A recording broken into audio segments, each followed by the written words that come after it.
people go to 500,000. Rubles? Rubles? No, my friend. English pounds. Bribing could be the only solution. I will inquire.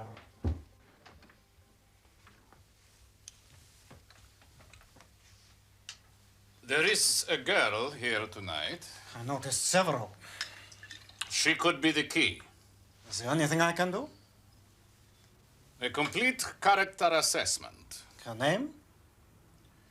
Fitzgerald. Sophy Fitzgerald.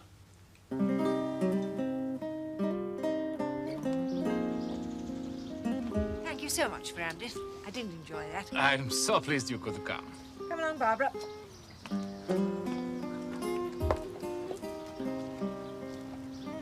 Goodbye, Miss. Fitzgerald. Do you enjoy South American music? I do now. I hope we meet again, Miss Fitzgerald. It was most pleasant.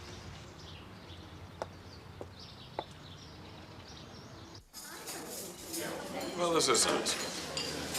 Yes.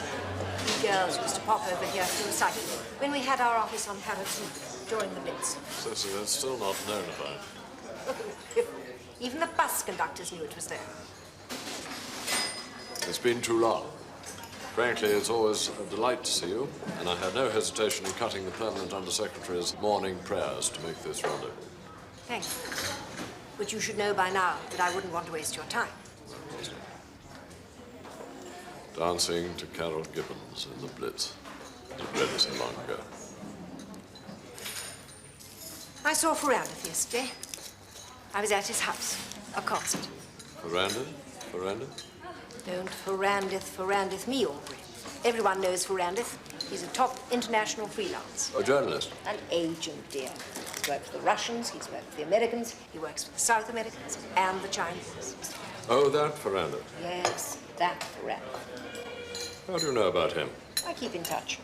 And there was this girl there. There's always a girl. An English rose. He was taking an interest. Well, I believe that's one of the things that Ferrandith does. I just have a feeling about it. How long since you gave up the business? That's childish. Once in, never out. And that, my dear Cecily, is a cliché only heard on the lips of those who are well and truly out. How cruel you can be. Only to be kind, my dear, I assure you. I treasure our professional memories. I treasure our long friendship. Let's just keep the two apart. You always wear a pompous ass, Aubrey. My dear, I do hope you're not offended. But thank you for the coffee.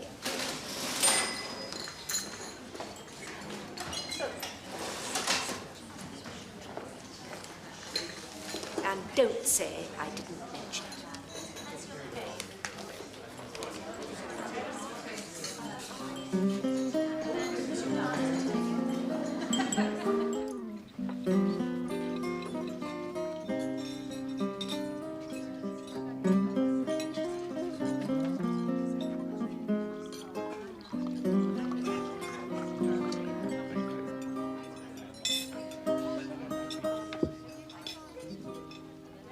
Do you like the Tate Gallery?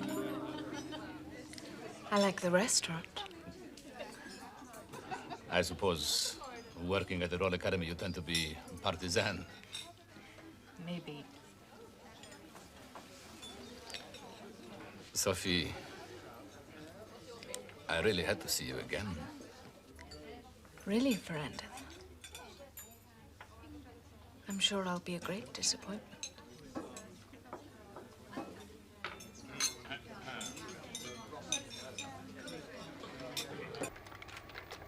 And after the afters, he paid the bill and drove her back to the Royal Academy. Poor girl, if it was the summer exhibition. You culture snob. Actually, I quite liked dining amongst the Rex Whistler murals. Lunching. Look, I have me dinner at lunchtime. Yes, I know. And supper at dinner time. I have me tea at dinner time. I have me supper in bed. Anyway, I see your taste in claret is scarcely proletarian. Why the Royal Academy? Are they art crazy? Oh, she works there. Oh. Picture restorer. Name of Fitzgerald. Sophie Alexandra Fitzgerald, age 23, resides at 38 Kempton House, Cadogan Square. Probably shares with another Sloane. Not Ranger. It's written all over her. You are a snob. Well, who is the girl? Fitzgerald, Sophie Alexandra. D of B, 16th of the 6th, 61. Passed driving test 11/7/79. One endorsement for parking on a zebra crossing. No criminal convictions, no lawsuits, nothing on Central Register. National insurance number, blah, blah, blah. Diploma of Art from the Slade. 2 A-levels, 6 O-levels. Diploma in Picture Restoration, Courtauld Institute. Danny, what year is this? 1984, Gov. I never have guessed. Josephine Enid, will you kindly get hold of Sir William Anstruther Logie and tell him that Captain Walter Aubrey Savage Percival requests the pleasure of an interview. I want to pump him about Ferrandis. Savage? Enid? Shut up.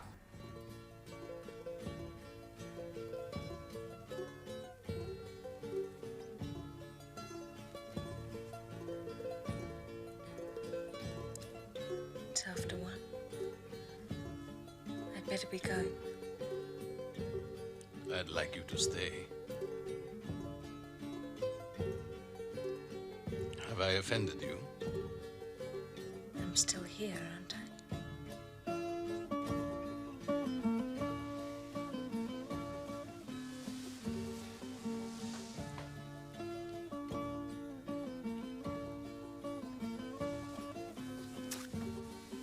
The only item on the agenda is Ferrandis. Ferrandis. Don't pretend you haven't heard of him. Busy chap. Seems to have freelanced for just about every service on planet Earth. Not the Congolese. He hasn't worked for them, nor the Icelanders. Nor, I hope, for us. Aubrey? I believe he once did a contract job for HMG. Well, I don't want to know about it.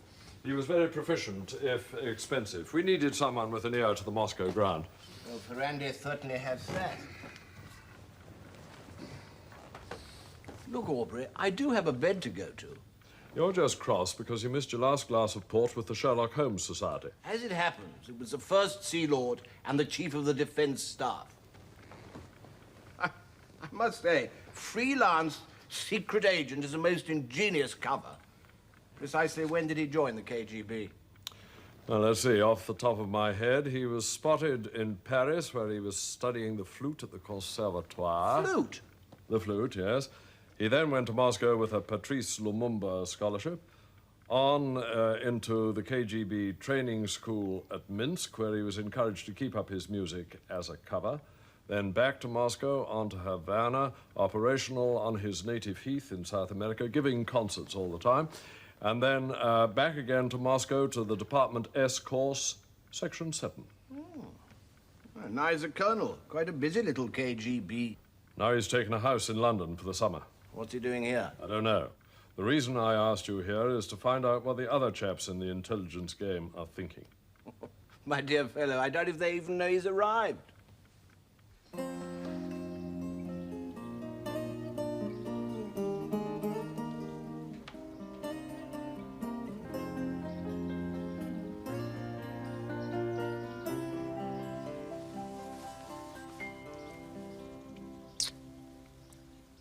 I'll get you a proper breakfast. This is all I take. Honestly. Okay. I'm going for a quick shower.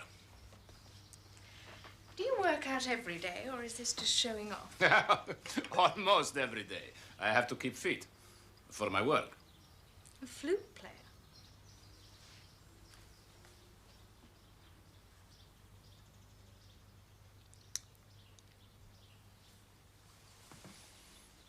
I fell in love with you, Sophie, the very day you walked into our little salon.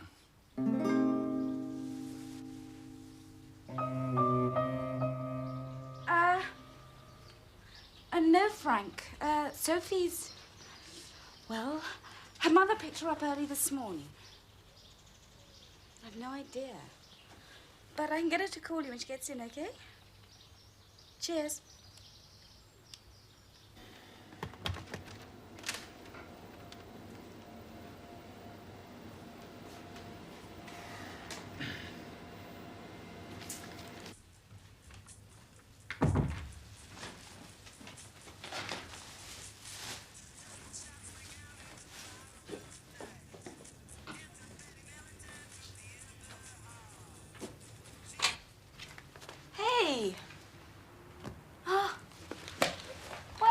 Welcome home. Must have been some guy to keep you away for a whole week. It's only 4 days. You don't look exactly ecstatic.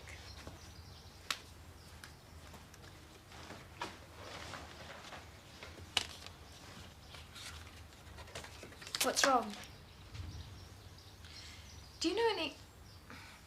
Amanda, what does your father do? You know what he does. He's a sailor. But precisely. He's a naval attaché in Washington. Do you think he'd know anybody? Do you think he'd know somebody in MI5 or whatever they call it? Well, I shouldn't think so. I don't know. Maybe. Frank keeps ringing. Bloody Frank. You'd think he'd take a hint. Tea? I got some Earl Grey from Arabs. If you've got a problem, I've got this old aunt who was an SOE.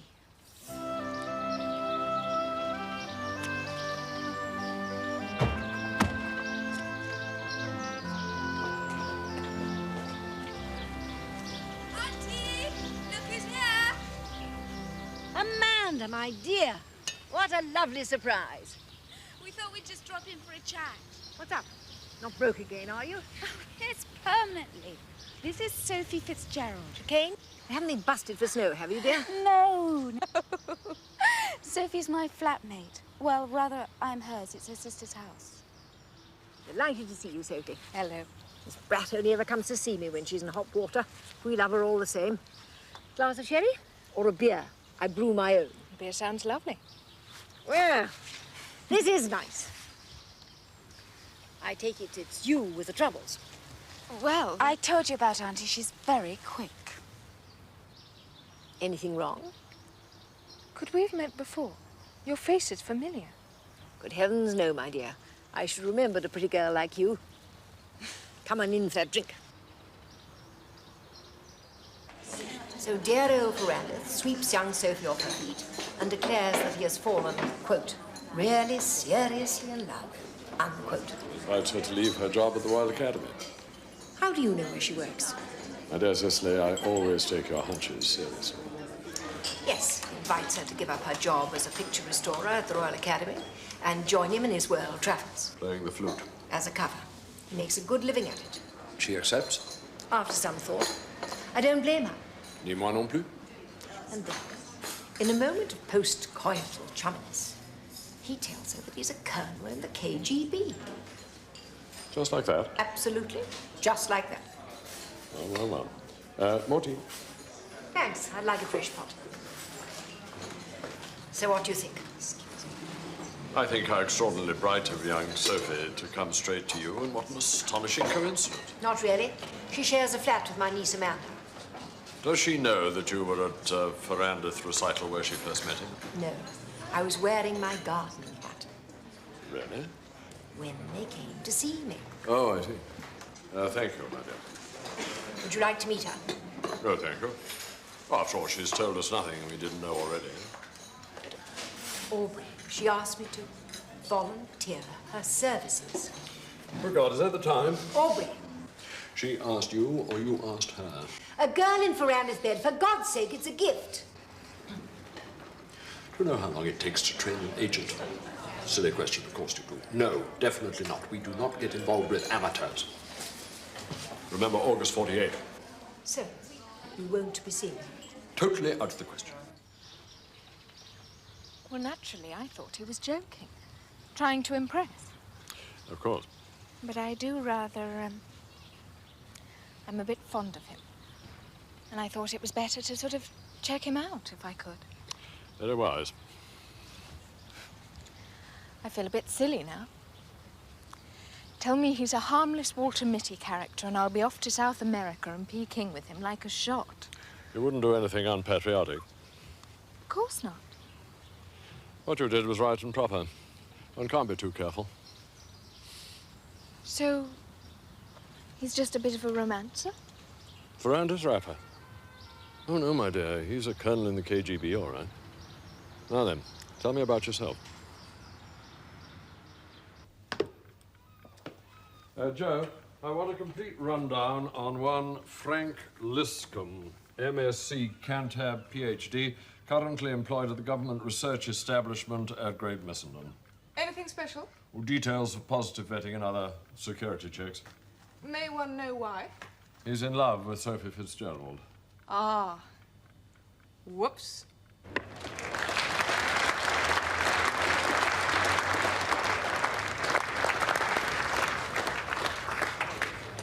Really, Aubrey, I can't recommend employing an untrained girl, an artist, for God's sake, to trail her coat for a Department S killer. Ferrandith isn't a killer, just an international entrepreneur in the espionage game. And he works for the other side. Exactly, quite a catch, a girl in Ferrandith's bed. We still don't know what he's doing here. I understand the Yanks have bugged his house. But I got Danny to scramble that just to keep them in the dark for the time being.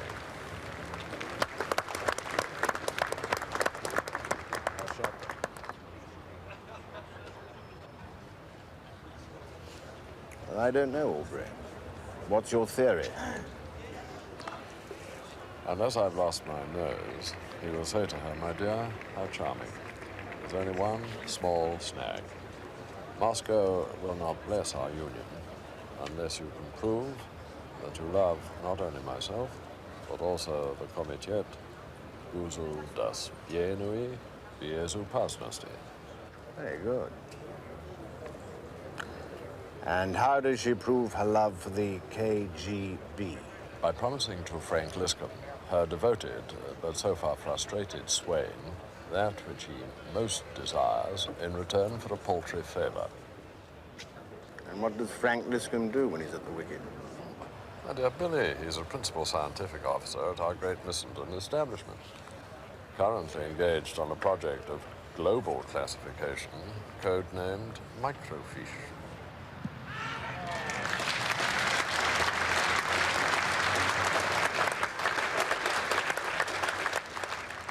No one is supposed to know about Microfish.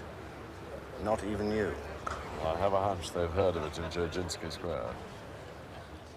I was terribly worried in case you would go to the authorities. Silly. I love you. So you really want to throw in your job and travel the world with this flute-playing James Bond? You know I do.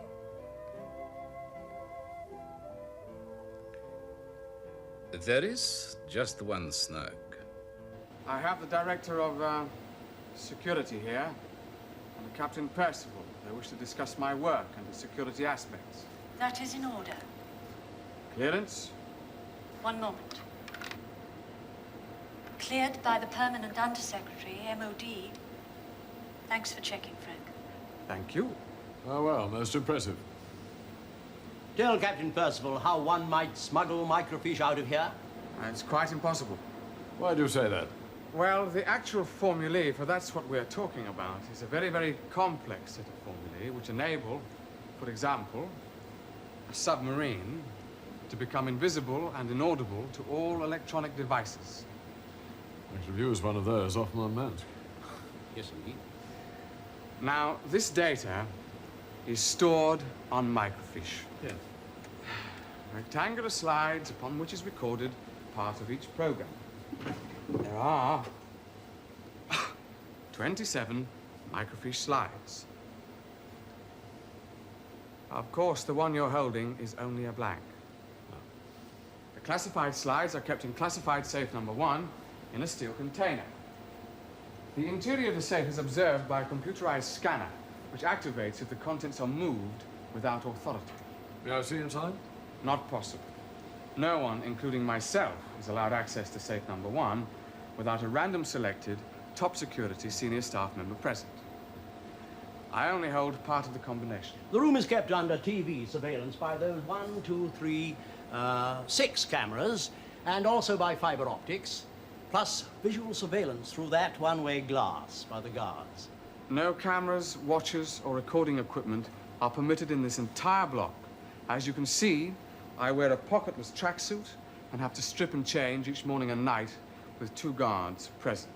When I finish work, the room is swept by 2 security personnel after the safe has been shut by myself with the random selected senior staff member.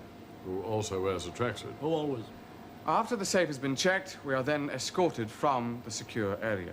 There are electronic checks on all vehicles and personnel, and each classified item here is impregnated with a substance which activates a bleeper. If that happens, the whole place freezes, until, of course, the source has been located. A computerized map pinpoints it at once. Plus spot checks at the gates and in the canteen. And in the loo. Sounds bloody awful. Well, we think it's worth it, I suppose. The Microfish project is a humdinger. When you finish work today, take a taxi instead of the usual minibus. And you don't get taxis round here. Yes, I suspect you will today, Frank. This is all rather jolly.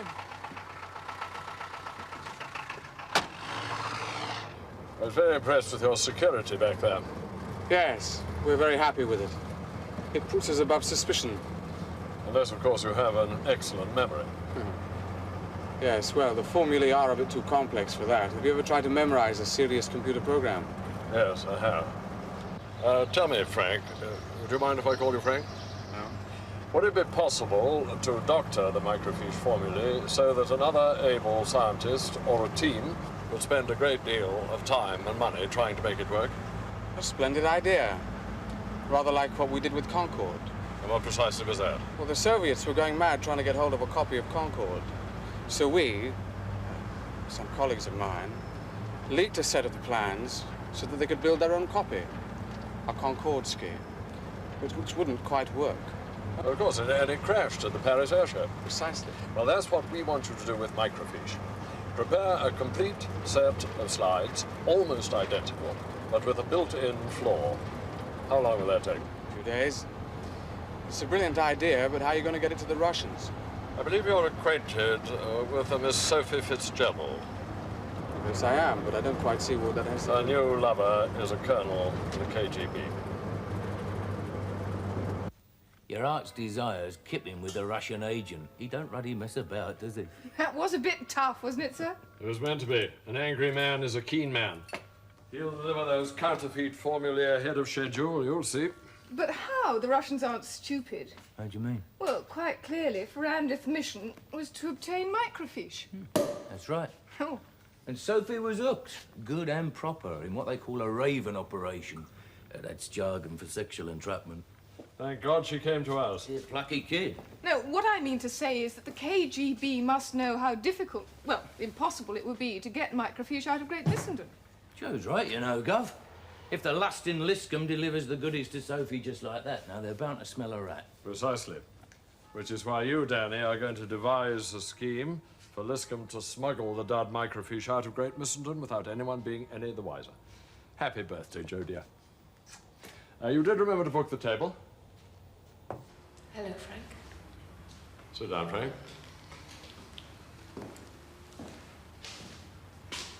You can talk freely in front of Miss Fitzgerald.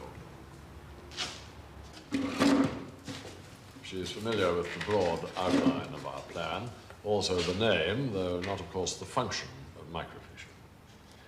Now, far away. It's done. I have a duplicate set of 27 microfiche in Secure Safe 3. It'll take 27 months of development and trials before they discover they bought a pup. Excellent. Frank, you are clever. And now, what have you told Ferrandith? That I promised to, let Frank, you know, and move in with him. In return for microfiche? Yes. And that provoked a blazing row, and Frank said he was going straight to the police. Good. Then I made up a bit on the spur of the moment. Oh, did you? I said that Frank eventually agreed not to go to the police, and that he would sell microfiche to the KGB for £1 million. That it was worth more than a quick, Good God. Quite brilliant. Ferrandith bit it. Hook, line, and sinker. He's made arrangements for £1 million to be paid to Frank over a period of 3 years into an account in Geneva. I'm rich. Sophie, you're a natural. But, Captain, how are you going to get it out of there? You've seen the setup. Well, that's what we're going to discuss now. So, Sophie, my dear, this is when you leave us. Right. Thank you again. We'll be in touch. I hope they let you keep some of it.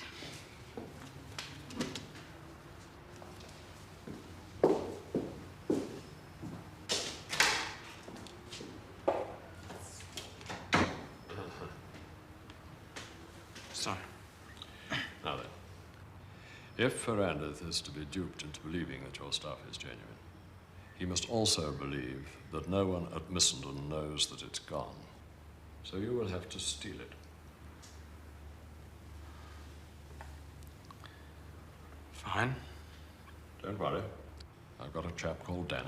He's thought of a way. What if Danny's idea doesn't work out? And well, in any case, you have the protection of the highest authorities. Quite exciting, really. All this happened 2 weeks ago. Here is Frank Liscombe handing over the dud microfiche to the beautiful Sophy. Here she is again at the underground station on her way to her rendezvous with Ferrandith. I say she's a bit of a Bobby Dazzler. Yes, isn't she? Here's Ferrandith handing over the goodies to a Soviet colleague, one Karyagin, for onward transmission to Moscow in the diplomatic bag. There would then be a short delay, Sophy was told, while Soviet scientists checked the quality of the goods. And today, Billy, I'm happy to tell you, Sophy and Ferrandith have left for a concert in Peking. So the Russians have bought it? Yes. What's more, Liscombe received in his morning mail the number of his brand new Swiss bank account. So it looks as if Moscow's actually paying for the pup we sold. Jolly marvellous. Well done, Aubrey. Thank you. I do think that Liscombe deserves some reward. Ooh, why not? A small commission on the Russian money. £10,000? 1%, that's a bit mean, isn't it? Tax-free. Plus an MBE, perhaps. I'll make it an O for services to science. I'll have a word with Big Ears.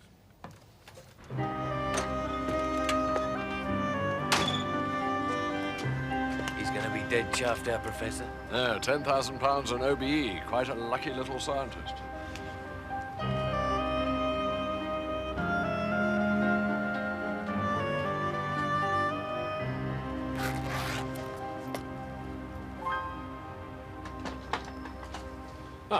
Can you tell us where we can find Mr. Liscombe? Frank? Oh, he's gone, dear. Hadn't been back all weekend. Went off whistling. Went off? He said he's taking a holiday. When I asked him where his luggage was, and he said he'd get it there. Can I help? I can't swear to it, but it doesn't seem quite accurate. The magnitude and polarity of that constant looks very suspect. What should it be? Only Frank Liscombe knows. I'm afraid, Captain Percival, that these are not the microfiche formulae. Almost, but not quite. Thank you very much. Sir, no £1 million or any part of it was ever paid into a Swiss account of that number.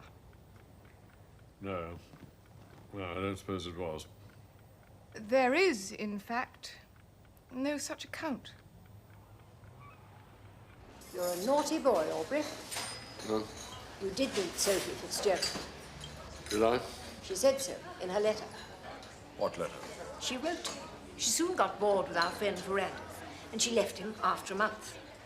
Where is she now? She's married, living in South America, in the lap of luxury, with an exceedingly rich young playboy by the name of... Liscombe? Liscombe. How did you know?